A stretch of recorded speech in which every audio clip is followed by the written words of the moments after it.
Buenas tardes, este es el tercer trabajo práctico de la materia de las moléculas a la célula. En el trabajo práctico de esta semana vamos a ver el transporte mediado por cilios y por flagelos. Los objetivos de este trabajo práctico son analizar el transporte mediado por flagelos y el transporte mediado por cilios. En el transporte mediado por flagelos observaremos el movimiento flagelar en espermatozoides. Y también analizaremos el efecto de distintos agentes sobre la movilidad flagelar. En el transporte mediado por cilios observaremos el movimiento ciliar en un protozooario y lo compararemos con el movimiento flagelar. Comencemos entonces con la primera parte del práctico, que es el transporte mediado por flagelos. El espermatozoide humano será nuestro objeto de observación. Morfológicamente, el espermatozoide está compuesto por una cabeza y una cola o flagelo. La cabeza contiene el material genético haploide paterno. Entre la cabeza y la cola hay una zona conocida como pieza media que tiene una vaina de mitocondrias que la rodea. Analicemos cómo está formado el flagelo. La estructura base es el axonema, el cual está formado por microtúbulos organizados en una disposición 9+2.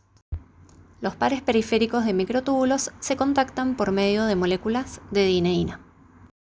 La dineína es una proteína motora con actividad ATPasa, que por medio de la hidrólisis del ATP participa en el movimiento flagelar.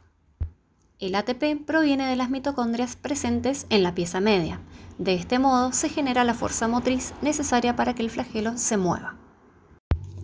¿Cómo se genera el movimiento flagelar? Los primeros eventos de la cascada de señalización son el ingreso de calcio extracelular a través de un canal de calcio presente en la membrana plasmática que provoca el aumento de calcio intracelular. Esto activa una enzima, adenilato ciclasa, que se encuentra anclada a la membrana plasmática. Por otro lado, el ingreso de bicarbonato activa otro tipo de adenilato ciclasa soluble presente en el citoplasma. La activación de ambas adenilato ciclasas catalizan la síntesis de AMP cíclico y un aumento transitorio de su concentración intracelular.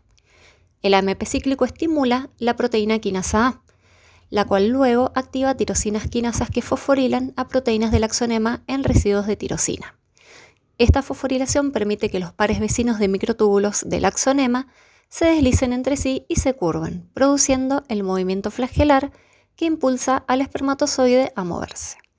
Este fenómeno es regulado por la disminución de la concentración de AMP cíclico por una enzima conocida como fosfodiesterasa, que lo degrada a adenosín monofosfato o AMP, generando una disminución de la movilidad.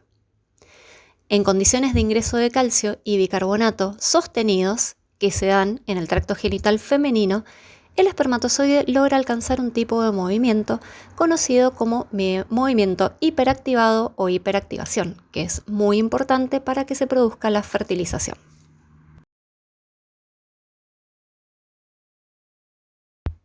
Los materiales que vamos a utilizar son una muestra de semen de un donante normozoospermico que se encuentre sano y que haya tenido una abstinencia de 48 a 72 horas.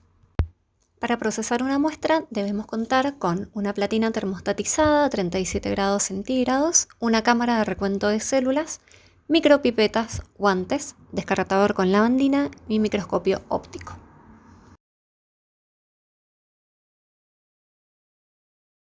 También para preservar en temperatura los espermatozoides, una estufa a 37 grados con una atmósfera de 5% de dióxido de carbono. Primero debemos realizar una evaluación microscópica del semen, ya que la misma presenta varios tipos celulares, como por ejemplo espermatozoides móviles, no móviles debido a malformaciones o muertos, espermatogonias, que son células precursoras de los espermatozoides, células epiteliales provenientes de la descamación de la piel y leucocitos como signo de infección. Para hacer esto entonces colocamos una alícuota de semen en una cámara de recuento y llevamos al microscopio óptico para una primera evaluación. Colocamos la cámara de recuento en el microscopio y observamos con un objetivo de 10 por. En esta primera observación buscamos la presencia de espermatozoides móviles y la morfología que presentan, y también presencia de otros tipos celulares.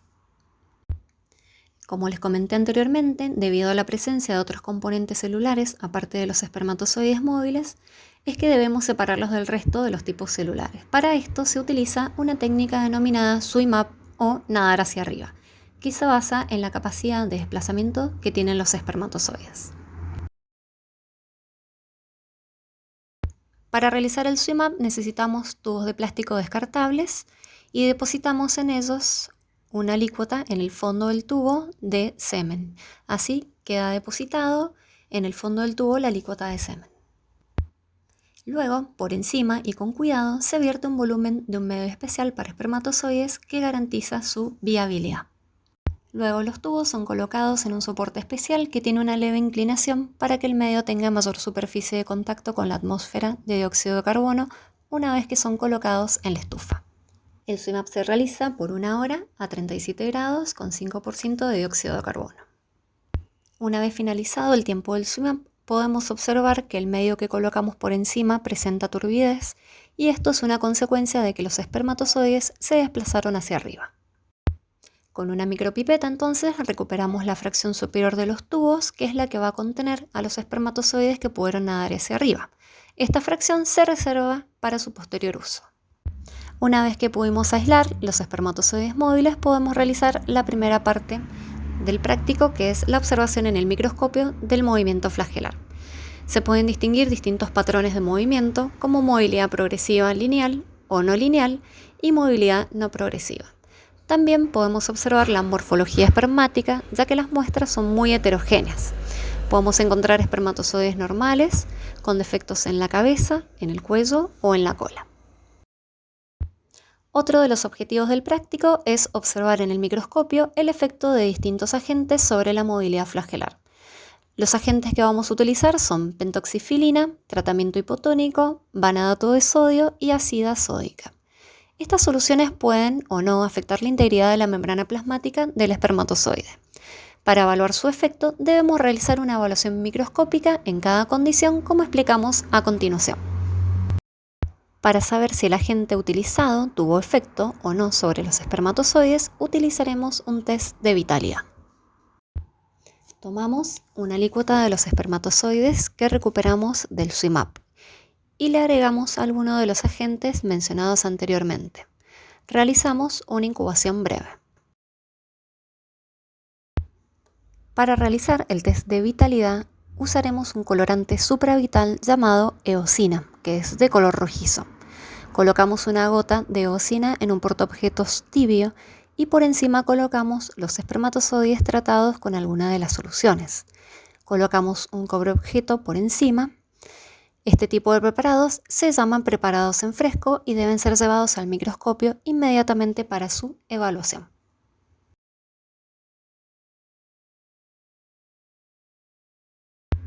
Luego de teñir los preparados con eosina, los observamos al microscopio óptico y podemos observar dos patrones de tinción en los espermatozoides. Por un lado, podemos observar espermatozoides sin color. Esto significa que el colorante no ingresó al interior celular, por lo que inferimos que el tratamiento no tuvo efecto sobre la integridad de la membrana plasmática.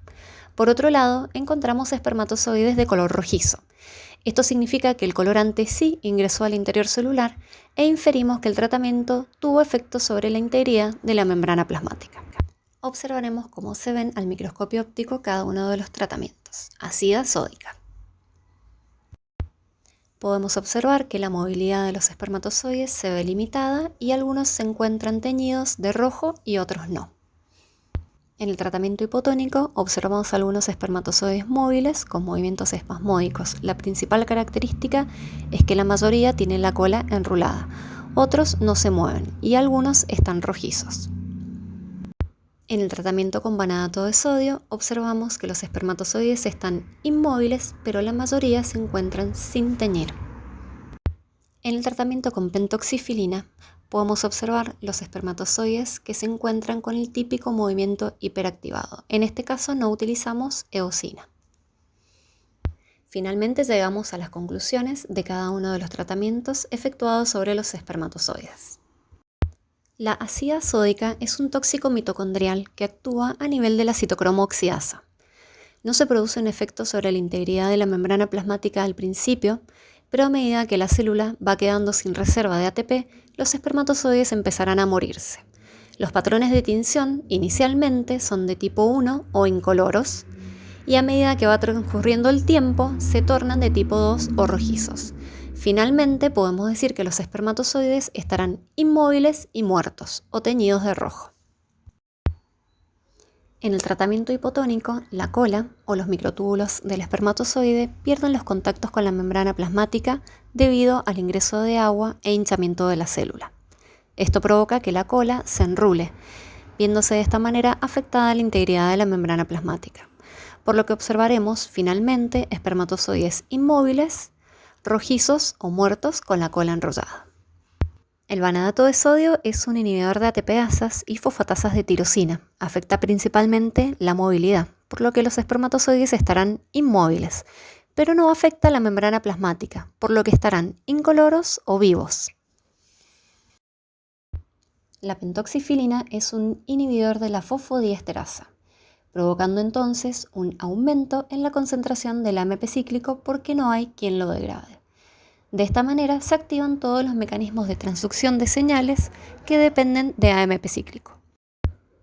Con niveles basales normales de AMP cíclico, el batido flagelar es simétrico, pero cuando hay niveles elevados y sostenidos de AMP cíclico, el batido flagelar se vuelve asimétrico y se asemeja a aquel que adquieren los espermatozoides en el tracto reproductor femenino y se conoce como hiperactivación.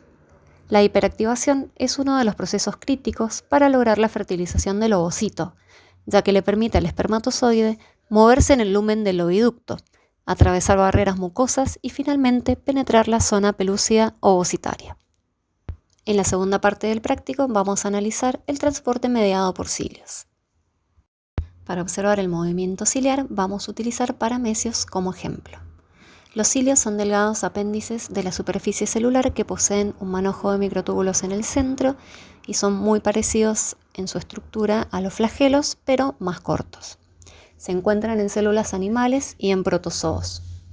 Los protozoarios, como el paramecio, poseen toda la superficie de su cuerpo recubierta por cilios y utilizan el batido sincrónico de los cilios para desplazarse en medio acuoso y alimentarse.